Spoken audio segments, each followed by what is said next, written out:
a few weeks ago, I made a video about how you can overcome social anxiety. So in this video, I wanted to talk about my journey with overcoming social anxiety and where I'm at with it.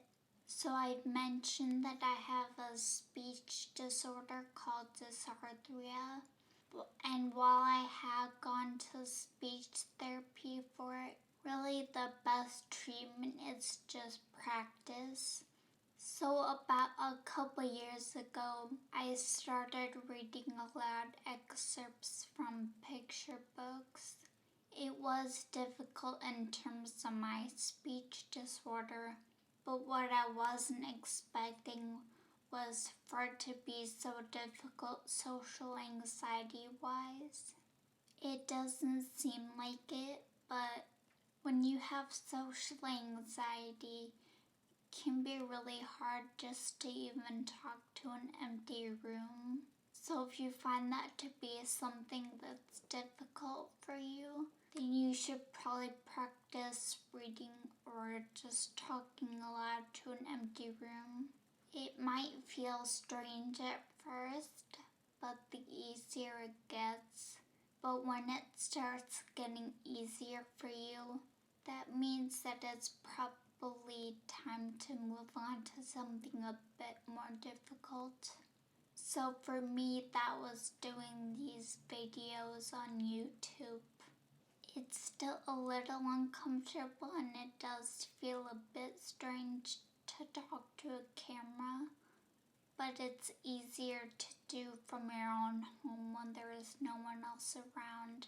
So I feel like it's a good step up between talking to an empty room and being in front of a larger group of people.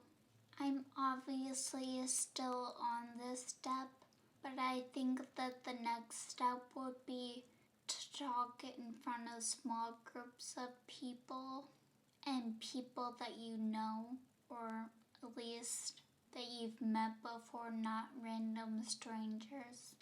I think talking in front of a bunch of strangers is something that's probably further down the road, but that I want to get to eventually. I'm sorry if that wasn't very descriptive. Like I said, I'm still pretty much at the beginning of this journey. But I hope over time that I'll be able to slowly work my way up toward talking in front of large groups of people.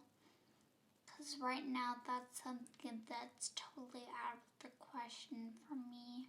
Maybe these same steps won't work for you, but if you have social anxiety and you want to overcome it somehow, I suggest starting out really small and then working your way up toward doing larger things.